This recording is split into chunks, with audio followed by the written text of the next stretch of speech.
नमस्कार, India news देख रहे हैं आप और मैं हूं आपके साथ सचिन दुबे। 22 जिले 22 खबर की शुरुआत करते हैं। भिवानी के गांव रेवाड़ी खेड़ा में क्रिकेट प्रतियोगिता का आयोजन किया गया। इस कार्यक्रम में बतौर मुख्य अतिथि जजपा के राष्ट्रीय अध्यक्ष अजय सिंह चौटाला पहुंचे थे। इस मौके पर उन्होंने क्रिकेट प्रतियोगिता का शुभारंभ किया। अजय चौटाला ने कहा कि वे सदस्यता अभियान पर निकले हैं और इस अभियान में बहुत से लोग जुड़ रहे हैं, उनमें काफी उत्साह है। हरियाणा में आप को लेकर बोलते हुए अजय चौटाला ने कहा कि उन्होंने मिलकर चुनाव लड़ा था, उनकी तो जमानतें जब्त हुई थी, लेकिन मेहनत सबको करनी होती है, वो भी करेंगे।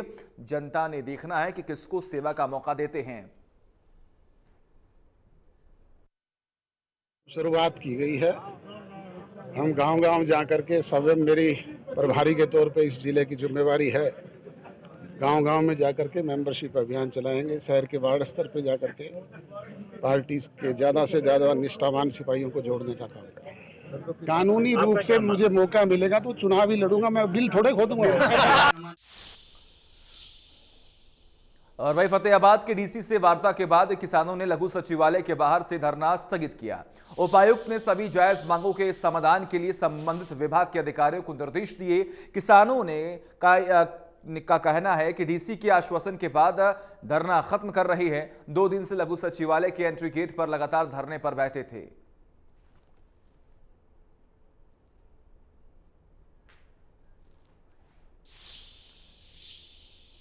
चरखी दादरी के रावलदी गांव में रक्तदान शिविर और सैनिक सम्मान समारोह आयोजित किया गया, जिसमें 56 रक्तदाताओं ने रक्तदान किया। वहीं वीर सैनिक सम्मान समारोह में गांव के 125 सैनिकों को संगठन की तरफ से सम्मानित किया गया।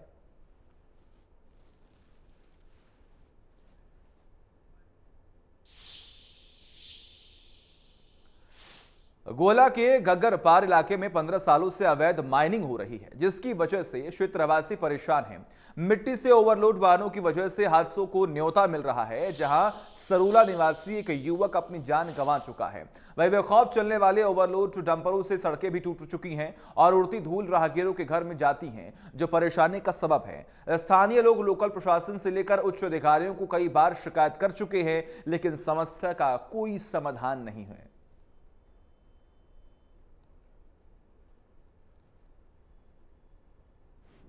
देखो जनाब जी, गल यह है कि ਜਿਹੜਾ अपना यह घग्गरपार एरिया है, ਇੱਥੇ ਮਿੱਟੀ ਦਾ ਕੰਮ बहुत ਜ਼ੋਰਾਂ ਤੇ ਚੱਲ ਰਿਹਾ, ਪਿਛਲੇ 15-20 ਸਾਲਾਂ ਤੋਂ ਚੱਲ ਰਿਹਾ। ਔਰ ਅਸੀਂ ਐਸਡੀਐਮ ਸਾਹਿਬ ਕੋਲ ਵੀ ਗਏ ਸੀਗੇ ਉਸ ਟਾਈਮ। ਚਲੋ 1-2 ਦਿਨ ਬੰਦ ਹੋਈ, ਚਲੋ ਜਿਹੜੇ ਡੈਂਪਰ ਚੱਲਦੇ ਨੇ, ਲੇਕਿਨ ਹੁਣ ਇਹਨਾਂ ਨੇ ਕੀ ਕੀਤਾ ਵੀ ਚਲੋ ਇਹ ਰੋਡ ਦਾ ਕੰਮ ਚੱਲਿਆ। ਰੋਡ ਦਾ ਵੀ ਕੰਮ ਸਾਡਾ ਤਾਂ ਹੀ ਨਹੀਂ ਸੀ ਚੱਲ ਰਿਹਾ ਕਿਉਂਕਿ ਇੱਥੇ ਜਿਹੜਾ ਹੈਗਾ ਵੀ ਇੱਥੇ ਮਾਈਨਿੰਗ ਜਿਹੜੀ ਹੈ ਮਿੱਟੀ ਦਾ ਕੰਮ ਦਿਨ ਰਾਤ, ਇੱਕ ਤਾਂ ਹੁੰਦਾ ਦਿਨ ਦੇ ਵਿੱਚ ਚੱਲਦਾ, दिन ਦੇ ਵਿੱਚ ਨਹੀਂ दिन ਰਾਤ ਹੀ ਚੱਲ ਰਿਹਾ। ਜਿੱਦਣ ਦਾ ਰੋਡ ਬਣ ਰਿਹਾ ਹੁਣ ਸਗੋਂ ਜ਼ਿਆਦਾ ਜ਼ੋਰਾਂ ਸ਼ੋਰਾਂ ਤੇ ਕੰਮ ਚੱਲ ਰਿਹਾ। ਅਸੀਂ ਇੱਥੋਂ ਰੋਕਣ ਦੀ ਕੋਸ਼ਿਸ਼ ਕੀਤੀ, ਗ੍ਰਾਮ ਵਾਸੀਆਂ ਨੇ ਵੀ ਰੋਕਣ ਦੀ ਕੋਸ਼ਿਸ਼ ਕੀਤੀ ਹੈ, ਲੇਕਿਨ ਇਹਨਾਂ ਨੇ ਕੀ ਕੀਤਾ ਵੀ ਆਪਣਾ ਜਿਹੜਾ ਭਾਖੜਾ ਦੇ ਨਾਲ ਜੋ ਹਾਂਸੀ ਬਟਾਣਾ ਨਹਿਰ ਹੈ ਉਹਦੇ ਨਾਲ ਇਹਨਾਂ ਨੇ ਆਪਣਾ ਰਸਤਾ ਬਣਾ ਲਿਆ, ਉੱਥੋਂ ਦੀ ਲੰਘਣਾ ਸ਼ੁਰੂ ਕਰਤਾ, ਜਿਹਦੇ ਵਿੱਚ ਸਰਕਾਰ ਨੂੰ ਵੀ ਇਸ ਚੀਜ਼ ਦਾ ਯਾਨੀ ਕਿ ਖਮਿਆਜਾ ਆਉਣ ਵਾਲੇ ਟਾਈਮ 'ਚ ਭੁਗਤਣਾ ਪਏਗਾ। क्योंकि इन्ने ओवरलोडिंग डैंपर जो चलणगे तो वो नॉर्मल जी गल है भी वो नहर खत्म होएगी, एरिया बैठेगा और धूड़ मिट्टी इन्नी ज़्यादा है। ਜਿਹੜੇ आम जनतक लोग मोटरसाइकिल ते गड्डी ते लंघते हैं, साइकिलों ते जाते हैं अपने ਕੰਮਾਂ ਕਾਰਾਂ ਤੇ, ਉਹਨਾਂ ਦਾ ਕੋਈ ਇੱਥੋਂ ਨਿਕਲਣ ਦਾ ਕੋਈ ਹਾਲ ਨਹੀਂ ਹੈਗਾ। ਅਸੀਂ ਅੱਜ ਜਿਹਨੇ ਮੰਨ ਲਓ ਡੀਸੀ ਸਾਹਿਬ ਨੂੰ ਅਸੀਂ ਇਹ ਲੈਟਰ ਲਿਖ ਕੇ मैं उन्होंने संबोधन करदा, बेनती करदा अपने वालों भी साडे एरिए दे विच जिहड़ी ये माइनिंग चल रही है, दिन रात डैंपर चल रहे हैं। असी लैटर लिखिया होया बकायदा, मैं लैटर लिख के ठीक है जी ते असी जिहड़ा हैगा डीसी साहब नूं भेज रहे हैं और बेनती है भी साडे इलाके वल गौर कीती जावे क्योंकि साडे एरिए दा हाल इन्ना ज़्यादा बुरा है। क्योंकि जिहड़ी अज असी इन्नी अपील करके सड़क बनवाई है जी, और मैनूं नहीं लगदा कि ये सड़क ज़्यादा टाइम चलेगी, क्योंकि जो ओवरलोडिंग चलेगी दिन रात मिट्टी चलेगी तो जी रोड बनना है तो खत्म हो जाएगा। गुरुग्राम की शीतला कॉलोनी के लोग पिछले लंबे समय से लगातार सीवरेज के भरे गंदे पानी की वजह से परेशानी झेल रहे हैं और गंदे पानी के बीच से निकलने को मजबूर हैं। हालांकि शीतला कॉलोनी में रह रहे लोगों ने स्थानीय पार्षद और निगम अधिकारियों को दर्जनों बार शिकायत भी दी है, लेकिन उसके बावजूद भी समस्या का कोई समाधान नहीं निकला गया। सीवरेज के गंदे पानी की वजह से आसपास में बीमारी का प्रकोप भी फैलता जा रहा है, तो वहीं पर आसपास के लोगों को बदबू के बीच रहना पड़ रहा है। हमारे पीछे डी ब्लॉक में पानी जो भरा हुआ है, पिछले कम से कम 10 साल से हमारे यहाँ पानी भरा हुआ है। तो आपको पहले और इतना जीना दुश्वार हो गया है। 13 नंबर गली से लेके 5 नंबर गली उसमें जुड़ती है। 2-2 फुट पानी उसमें हमेशा रहता है और कोई सुनवाई नहीं होती।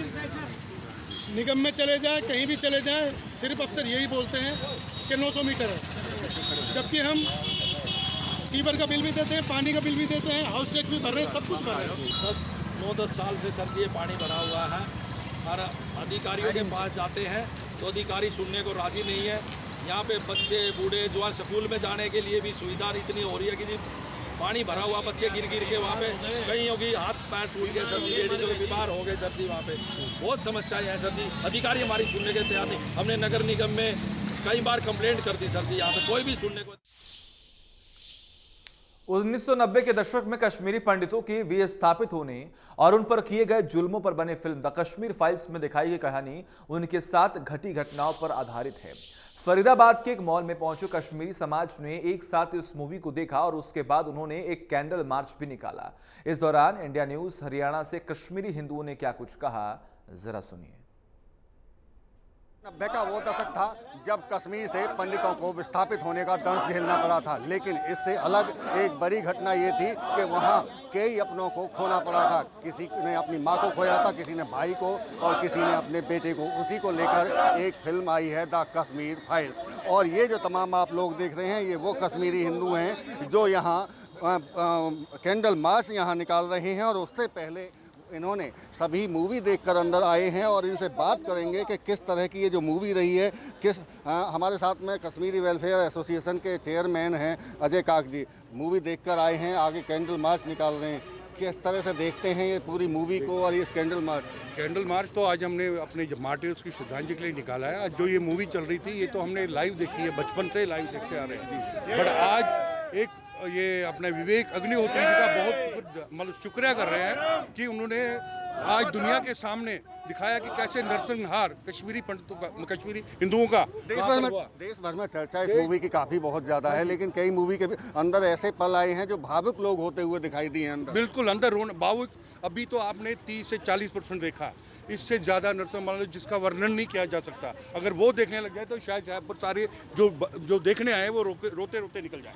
बिल्कुल, आरएसएस के पदाधिकारी भी हमारे साथ, गंगा शंकर मिश्र जी आप भी अंदर थे, देख रहे थे किस तरह से कितनी सच्चाई है इस मूवी की अगर बात करें। और जिस तरह जिक्र हो रहा है कि केवल 30% ही इसकी सच्चाई दिखाई गई, तो वास्तव में इससे ज़्यादा भी वक्त हुआ था उस वक्त। बिल्कुल सच कहा। अभी जो काक जी ने बताया, मैं तो जम्मू कश्मीर में 25 साल तक रहा हूँ। मैंने देखा है कि वास्तव में ये जितना दिखाया है उससे भी अधिक भयंकर त्रासदी हमारे कश्मीरी पंडित भाइयों ने भोगी है। और लेकिन ये अच्छा प्रयास हुआ है, कितने लंबे अरसे बाद पूरे देश को पता चले कि वास्तव में कश्मीरियों के संग क्या हुआ, किस तरीके से कश्मीरियत के नाम पर कश्मीरियत को ख़त्म किया गया। धारा 370 की भी जिक्र हुआ इस मूवी में।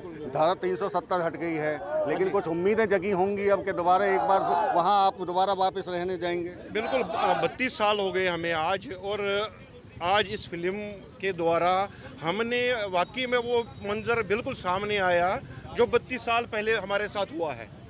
और धारा 370 हटने से कम हमारी जो आशाएं हैं वो आज फिर जागृत हो गई कि हमें एक मौका मिलेगा अपनी ज़िंदगी में वापस जाने का कश्मीर। और हम बिल्कुल चाहते हैं कि हम वापस कश्मीर जाएं और अपनी मातृभूमि में रहें। वापस जाने का मौका मिलेगा। अजय जी, एक बार फिर दोबारा आपसे बात करूंगा मैं। क्या लगता है, मौजूदा सरकार का भी जिक्र इस मूवी में किया गया है, तो जो पिछली सरकारों पर भी कहीं ना कहीं कटाक्ष है इसमें? जिस तरह से सरकार के तो बहुत अच्छे कदम उठाए गए। जो ये 370 धारा, मेरे को तो नहीं लगता था कोई हटा सकता था। ये वाकई नामुमकिन को मुमकिन बनाने वाली बात है। हम उस चीज़ को वाकई अप्रिशिएट करते हैं उस मामले। बट हमारा कब वहाँ पर वापस वहाँ पर हो जाएगा, कब हमारे को वापस ले जाएगा? क्योंकि जैसे है ना, हमारे पिताजी कह रहे हम साल 2 साल बाद चलेगा, आज 15-20 साल 25 साल उसके बाद तो वो दुनिया से चले गए। कल को हमारा आज ये एक बात बढ़िया है, मतलब हम अपने बच्चों को रोज़ कहते थे, वो पूछते थे कि भाई कैसे, आज हमारा ये सपना अधूरा ना रह जाए। अब हम उस उम्र में हम भी आने लगे कि कल को हम भी यहाँ से चले जाएं, कि पर बच्चे सोचे कि कब जाए। तो देखिए सर, इस बीच में सरकार तमाम तरह से वादे करती हैं, दावे करती हैं, कश्मीरी पंडितों को दोबारा से बसाने की जरूर सरकार ने बात की है। तो कुछ लगता है कि वहाँ ऐसा माहौल बना है कि आप वापसी अभी जा सकते हैं? माहौल तो देखो जी बना रहे हैं, माहौल इसमें टाइम तो लगता है। देखो जो बात सच है, इनिशिएटिव तो सरकार ले रही है, इसमें हम जो मतलब वो छुपाव नहीं, मैं पिछले साल घूम के आया था, तो इनिशिएटिव तो है, बट टाइम लगता है, टाइम बिकॉज क्योंकि ये जड़ों तक गया था, ये निकालना कोई आसान नहीं था। ये 2, 4, 5 साल की बात नहीं थी, बट फिर भी उनका काम सराहनीय काम है, उसके लिए हम उनके बहुत शुक्रगुजार हैं, बहुत मतलब चाहे जो भी है। बट हमारी पूरी उम्मीद है उनसे, हम जरूर वापस जाएंगे वहाँ पर। बिल्कुल तमाम तरह की उम्मीदें सरकारों से हैं और उन्हें खुद उम्मीद है कश्मीरी पंडितों को, चाहे कश्मीरी हिंदुओं की बात करें। आप देख सकते हैं, साफ तौर से देखिए, ये कहीं ना कहीं इसी का जिस तरह से मूवी दिखाई गई, सच्चाई दिखाई गई, और ऐसे में नरेंद्र मोदी के यहाँ नारे लगते हुए दिखाई दे रहे हैं। जी बताइए। अगर देश को बचाना है और हिंदुओं को बचाना है तो नरेंद्र मोदी को ही हर बार जिताना है, नहीं तो मोदी जी ने अगर नहीं रहे तो ये देश नहीं बचेगा। बिल्कुल देश नहीं बचेगा। इस तरह के नारे कहीं ना कहीं मोदी में विश्वास जताते हुए ये लोग दिखाई दे रहे हैं। और ये जो कश्मीर फाइल्स मूवी देख कर आए हैं, उसका कहीं ना कहीं यहाँ इन लोगों को सच्चाई जब पता चली है, तो उसके बाद में यहाँ कैंडल मार्च निकाला गया है। और अब ये तमाम लोग कहते हुए दिखाई दे रहे हैं कि अब उम्मीद जगी है इस सरकार से कि उनकी जल्द वापसी कश्मीर में हो सकती है। फरीदाबाद से देवेंद्र कौशिक, इंडिया न्यूज। सोनीपत के गोवाना से हैरान कर देने वाला मामला सामने आया, जहां पर खर्च न चुका पाने पर परिवार दर्द की ठोकरें खा रहा है।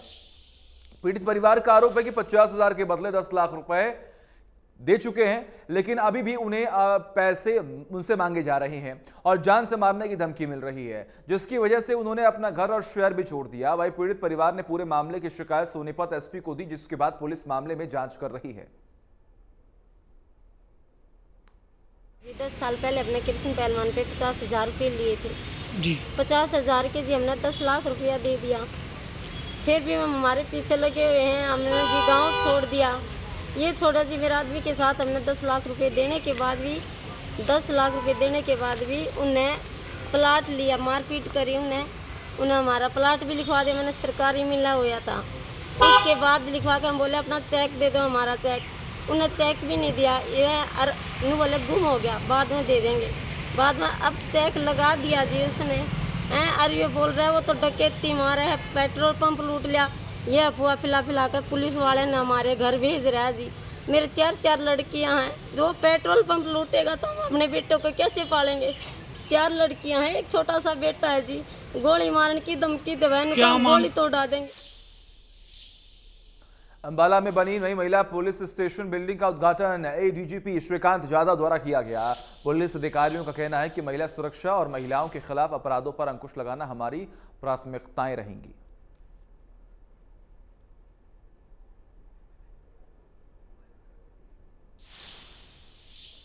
यमुनानगर में एक दर्दनाक हादसे में एक आरटीए विभाग का कर्मचारी और ट्रक ड्राइवर जिंदा जल गए। घटना उस समय हुई जब आरटीए विभाग की गाड़ी ने रेत से भरे एक ओवरलोड ट्रक को खड़े पाया। इस दौरान आरटीए विभाग के कर्मचारियों ने ट्रक का लॉक तोड़ा और अपना एक कर्मचारी ट्रक में बैठाकर उसे आरटीए कार्यालय में रवाना कर दिया। यह ट्रक आरटीए विभाग की कर्मचारी चला रहा था।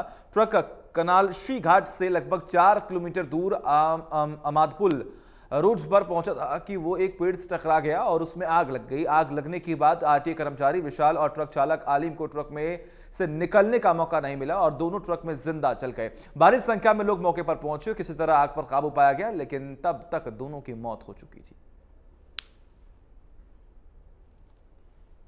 चेकिंग पर थी तो इस दौरान हमारी टीम ने 2 ओवरलोड वाहन पकड़े थे, जिसमें 2 हमारे जो कर्मचारी थे वो बिठा दिए गए थे अलग अलग गाड़ियों में कांटा करवाने के लिए, ताकि कांटा करवाएंगे ओवरलोड के हिसाब से उनको चलान आ जाएगा। तो एक गाड़ी का तो कांटा करवा कर हमारी टीम दफ्तर में पहुंच गई थी। जो दूसरी गाड़ी थी उसमें ये लड़का विशाल था जो बैठा था, कंप्यूटर ऑपरेटर हमारा, वो लेकर आ रहा था और ड्राइवर गाड़ी को चला रहा था, जो कि ट्रक का मालिक था या ट्रक का ड्राइवर था जो भी।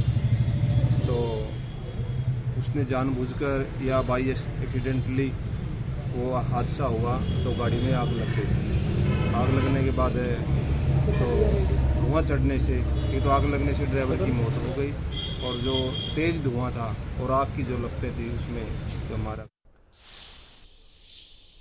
और वही हिसार में प्रेमिका के 2.5 साल के बच्चे की निर्मम हत्या करने के मामले में कोर्ट ने फांसी की सजा का ऐलान कर दिया।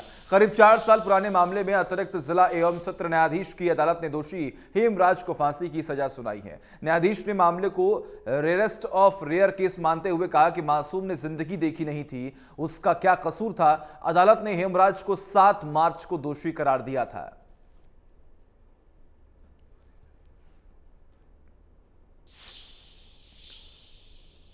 और 22 जिले 22 खबर में मेरे साथ बस इतना ही। देखते रहिए इंडिया न्यूज। नमस्कार।